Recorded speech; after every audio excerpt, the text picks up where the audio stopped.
Election commissioner, आप अच्छी तरह समझ लो, अगर आपने अपना काम नहीं किया तो आप पर सख्त कार्रवाई होने जा रही है। दिल से आप सबका धन्यवाद कि आप यहां आए, बारिश के समय गर्मी में आप यहां आए, संविधान की आपने रक्षा की, वोटर चोरी रोकी। 1 करोड़ नए वोटर जादू से इलेक्शन कमीशन ने पैदा कर दिए।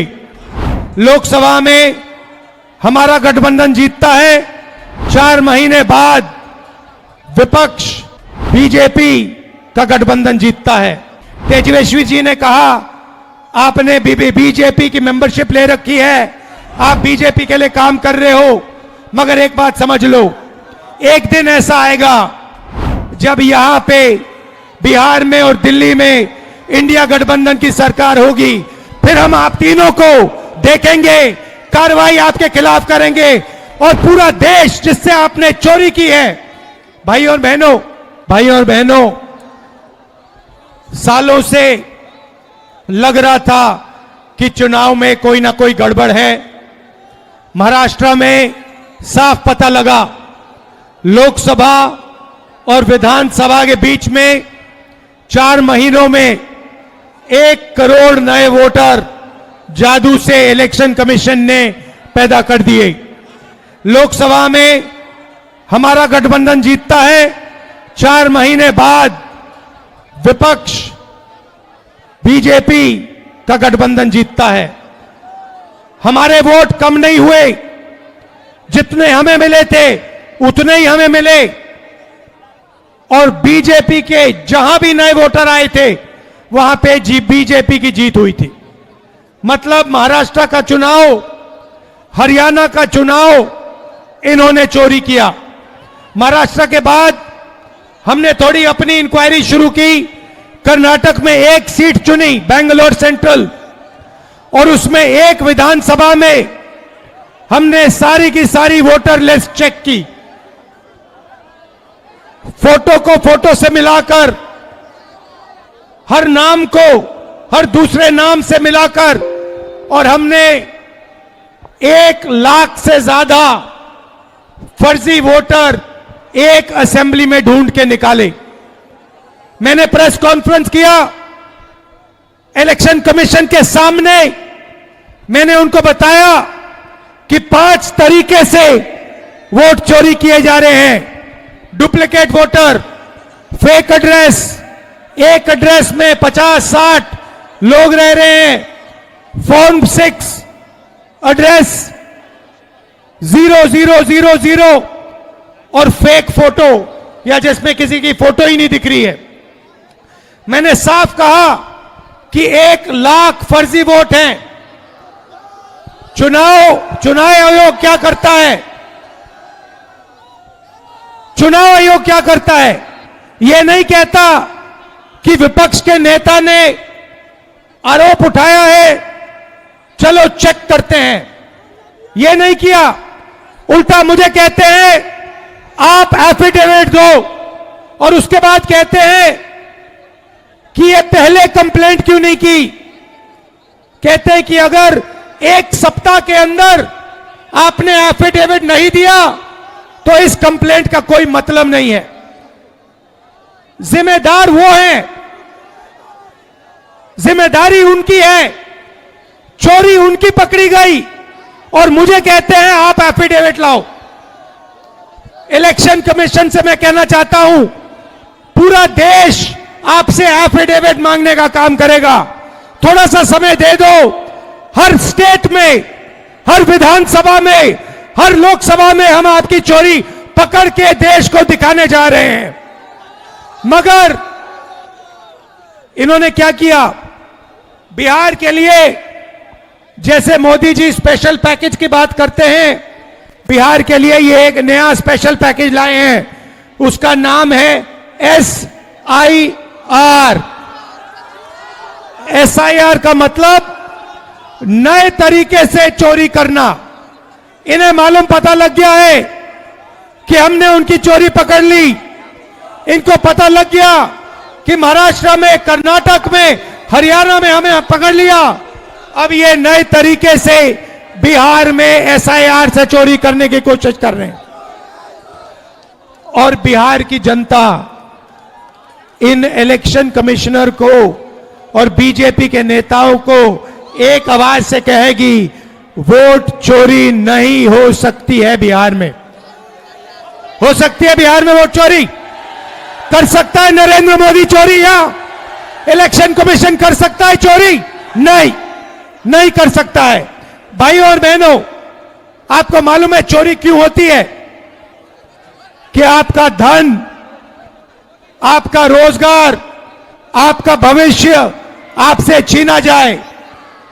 आप यहां एग्जाम लेते हो, पेपर लीक होता है। आप रोजगार मांगते हो, रोजगार नहीं मिलता है। अदानी को एयरपोर्ट, पोर्ट, सारा का सारा इंफ्रास्ट्रक्चर दिया जाता है। अगर बिहार का युवा कंपनी खोलना चाहता है, सपना देखना चाहता है, तो आपको सपना देखना भी मना है आज के बिहार में। आप सच्चाई भूल जाओ, आप सपना भी नहीं देख सकते हो आज के बिहार में। क्यों? क्योंकि आपकी राजनीति, आपका वोट आपसे छीना जा रहा है, चोरी किया जा रहा है। इसीलिए हमने ये यात्रा बिहार में शुरू की है, वोटर अधिकार यात्रा। आपका जो अधिकार है उसको, उसकी रक्षा करने के लिए ये सारे के सारे लोग एक साथ मिलकर हजारों किलोमीटर आपके साथ चल रहे हैं कि चुनावी आयोग को, इलेक्शन कमीशन को 100% पता लग जाए कि अगर उन्होंने बिहार में चोरी करने की कोशिश की तो बिहार की जनता उनको सबक सिखाने जा रही है। और मैं भाइयों और बहनों, आपने देखा है कि जब मैं कुछ कहता हूं, मैं करके दिखाता हूं। देखा है आपने देखा है कि मैं झूठ नहीं बोलता हूं स्टेज से। देखा है आपने? अब आप अच्छी तरह सुनिए। और ये जो इलेक्शन कमीशन बैठे हैं, इलेक्शन कमिश्नर बैठे हैं, इन तीनों से मैं कह रहा हूं, आप एक बात समझ लो, मोदी जी की सरकार है, वो सब ठीक है। तेजस्वी जी ने कहा आपने बीजेपी की मेंबरशिप ले रखी है, आप बीजेपी के लिए काम कर रहे हो, मगर एक बात समझ लो, एक दिन ऐसा आएगा जब यहां पे बिहार में और दिल्ली में इंडिया गठबंधन की सरकार होगी, फिर हम आप तीनों को देखेंगे, कार्रवाई आपके खिलाफ करेंगे और पूरा देश जिससे आपने चोरी की है। भाई और बहनों, ये देश जो है, भारत माता, वो कॉन्स्टिट्यूशन दो मुझे। ये जो है, ये संविधान जो है, ये भारत माता का संविधान है। ये भारत माता का संविधान है। इसको अंबेडकर जी ने, गांधी जी ने, नेहरू जी ने, पटेल जी ने लिखा है, बनवाया है, मगर इसमें 3000 साल पुरानी आवाज है, हिंदुस्तान की आत्मा की आवाज है। और जब ये लोग वोट चोरी करते हैं तो ये इस आत्मा पर आक्रमण करते हैं, ये इस संविधान पर आक्रमण करते हैं। ये भारत माता पर आक्रमण कर रहे हैं। और हम भारत माता पे ना नरेंद्र मोदी को, ना इलेक्शन कमीशन को आक्रमण करने देंगे। इस संविधान को कोई नहीं मिटा सकता, इस संविधान को कोई नहीं छू सकता। और इलेक्शन कमिश्नर, आप अच्छी तरह समझ लो, अगर आपने अपना काम नहीं किया तो आप पर सख्त कार्रवाई होने जा रही है।